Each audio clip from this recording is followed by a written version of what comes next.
नमस्कार दोस्तों, मैं हूं बिट्टू कुमार और मेरे यूट्यूब चैनल में आपका स्वागत है। दोस्तों, बहुत सारे शिक्षक अभ्यर्थीगण तृतीय चरण काउंसलिंग के लिए तैयारी कर रहे हैं, तो ये जान लीजिए कि उसका गाइडलाइन क्या है, उसका नियम क्या है, अंदर किस तरह से आपको बुलाया जाएगा, कैसे काउंसलिंग करवाया जाएगा, ये जानना आपके लिए बहुत ज़रूरी है। अगर वो चीज़ आप नहीं जानते हैं और अंदर काउंसलिंग में जो पैसा लिए होंगे पंचायत नियोजन इकाई वाले, तो उल्टा पुल्टा आपको करके समझा देंगे। तो इसलिए काउंसलिंग कराने से पहले ये वीडियो ज़रूर आप देख लीजिए, आपके लिए बहुत अच्छा हो सकता है।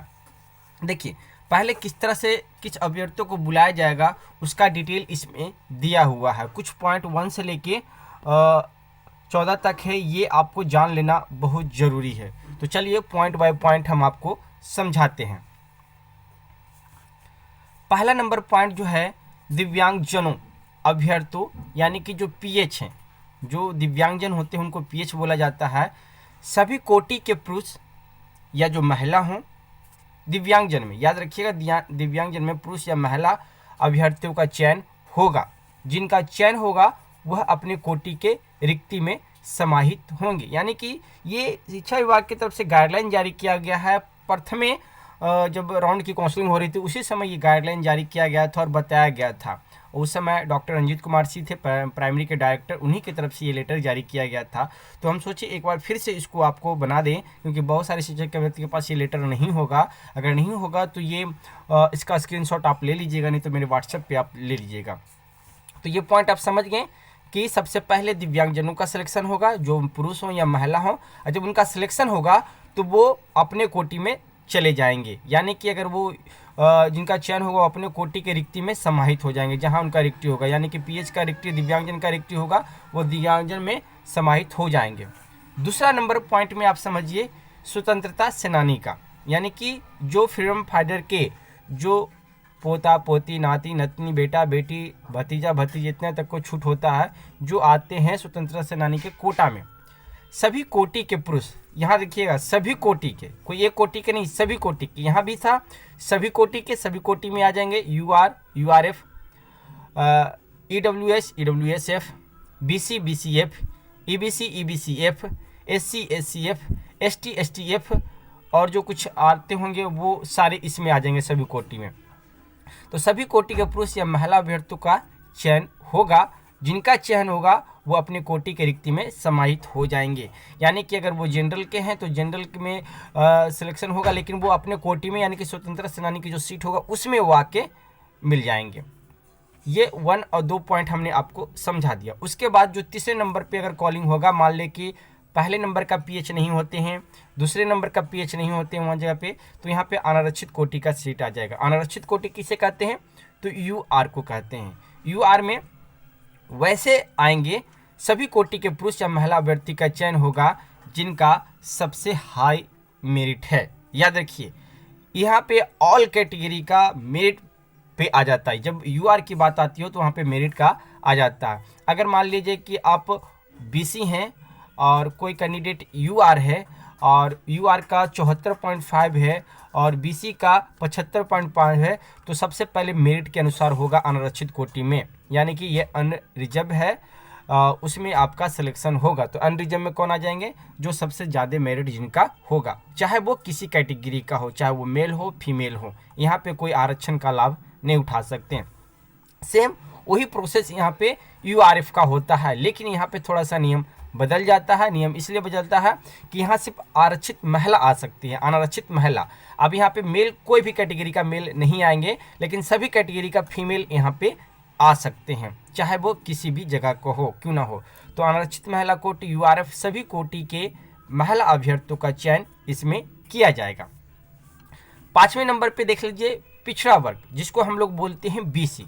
पिछड़ा वर्ग को बोलते हैं बीसी। तो बीसी में वही कैंडिडेट आएंगे जो बीसी से रिलेटेड हैं, यानी कि पिछड़ा वर्ग कोटि के पुरुष या महिला अभ्यर्थियों का चयन होगा। जो बीसी कैटेगरी से रिलेटेड है वो सिर्फ बीसी कैटेगरी के महिला का ही और पुरुष का ही इसमें चयन होगा और किसी कैटेगरी का इसमें सिलेक्शन नहीं होगा। सबसे पहले पीएच का बुलावा आएगा, फिर स्वतंत्रता सेनानी का, फिर यूआर का, फिर यूआरएफ का, फिर उसके बाद बीसी का आएगा, फिर उसके बाद BCF का आएगा, सिर्फ इसमें महिला का, जो पिछड़ा वर्ग से आते हैं BCF महिला आते हैं सिर्फ उनका होगा, लेकिन BC में मेल और फीमेल दोनों का होगा। देख लीजिए पुरुष एवं महिला दोनों का, लेकिन यहाँ पे सिर्फ महिला अभ्यर्थियों का चयन होगा, ये एक राहत मिलता है। उसके बाद BC के बाद जो कॉल आएगा उसका आएगा EBC का। देख सकते हैं अत्यंत पिछड़ा वर्ग जिसको हम लोग बोलते हैं EBC, अत्यंत पिछड़ा वर्ग कोटि के पुरुष महिला अभ्यर्थियों का चयन होगा। यानी यहाँ पे उन लोगों का चयन होगा जो EBC कैटेगरी से बिलोंग करते हैं, चाहे वो पुरुष हो या महिला कैंडिडेट हो, दोनों का इसमें सिलेक्शन होगा। लेकिन वहीं पे जब 8वें नंबर की बात आती है EBCF, यानी कि सिर्फ इसमें जो EBC कैटेगरी से फीमेल आते हैं सिर्फ उनका सिलेक्शन किया जाएगा। यहाँ पे देख सकते हैं अत्यंत पिछड़ा वर्ग महिला EBCF, अत्यंत पिछड़ा वर्ग कोटि के सिर्फ महिला अभ्यर्थियों का चयन किया जाएगा। 9वें नंबर पॉइंट समझ लेते हैं कि 9 नंबर पॉइंट क्या कहा जा रहा है। यहाँ पे आ जाता है अनुसूचित जाति का, जिसको हम लोग बोलते हैं SC, यानी कि अनुसूचित जाति कोटि के पुरुष या महिला अभ्यर्थियों का चयन होगा। इसमें जो सिलेक्शन होगा वो सिर्फ SC कैटेगरी से जो पुरुष और महिला आते हैं उनका सिर्फ चयन होगा, और सबसे ज़्यादा सीट इसमें है और सबसे कैंडिडेट इसी में है, इसलिए ये सीटें हमेशा खाली जाती है। ये 3-4 यहाँ पे SC SCF ST और सबसे कट ऑफ लो इसका ही जाता है दोस्तों। अनुसूचित जाति 10वां में है अनुसूचित जाति महिला SCF, यानी कि अनुसूचित जाति कोटि के सिर्फ महिला अभ्यर्थियों का चयन इसमें किया जाएगा और किसी कैटेगरी का चयन इसमें नहीं होगा। वहीं 11वें नंबर की बात कर लेते हैं। 11वें नंबर पे जो आ रहे हैं वो है ST, यानी कि अनुसूचित जनजाति। अनुसूचित जनजाति कोटि के पुरुष या महिला अभ्यर्थियों का चयन होगा। इसमें जो चयन होगा सिर्फ ST के पुरुष और महिला को होगा और किसी का नहीं होगा। लेकिन जब हम STF में आ जाते हैं, सिर्फ महिला में, अनुसूचित जनजाति महिला में, तो जो इसका कैटेगरी का अलग सीट होता है, तो अनुसूचित जनजाति कोटि के सिर्फ महिला अभ्यर्थियों का चयन होगा। इसमें पुरुष और महिला दोनों का होगा। इसमें जिनका मेरिट होगा उनका हाई होगा, उनका सिलेक्शन होगा, लेकिन इसमें सिर्फ महिला का होगा जिनका हाई मेरिट होगा। 13वें नंबर पे बात कर लेते हैं आरक्षित वर्ग की महिला, जिसको बोलते हैं RF, यानी कि रिजर्व फीमेल। अत्यंत पिछड़ा वर्ग महिला जो EBC एवं पिछड़ा वर्ग की, यानी कि BC और EBC के कैटेगरी के सिर्फ इसमें महिला आ सकते हैं, STF के नहीं आ सकते हैं, SC के नहीं आ सकते हैं, सिर्फ BC और EBC के सिर्फ महिला, यही 2 कैटेगरी के महिला इसमें आएंगे। अत्यंत वर्ग महिला RF के पिछड़ा वर्ग की महिला EBC कोटि के सिर्फ महिला अभ्यर्थियों का चयन इसमें किया जाएगा। लास्ट में आता है 14 नंबर पे आर्थिक रूप से पिछड़ा वर्ग, यानी कि EWS, आर्थिक रूप से पिछड़ा वर्ग कोटि के पुरुष या महिला अभ्यर्थियों का चयन होगा। इसमें दोनों जाएंगे, मेल और फीमेल दोनों जाएंगे, जिनका हाई मेरिट होगा उनका सबसे पहले सिलेक्शन होगा। लेकिन जब EWSF फीमेल की बात आती है तो आर्थिक रूप से पिछड़ा वर्ग की महिला, जिसमें सिर्फ महिला है, उनका आर्थिक रूप से पिछड़ा वर्ग की महिला का सिर्फ अभ्यर्थियों का चयन किया जाएगा।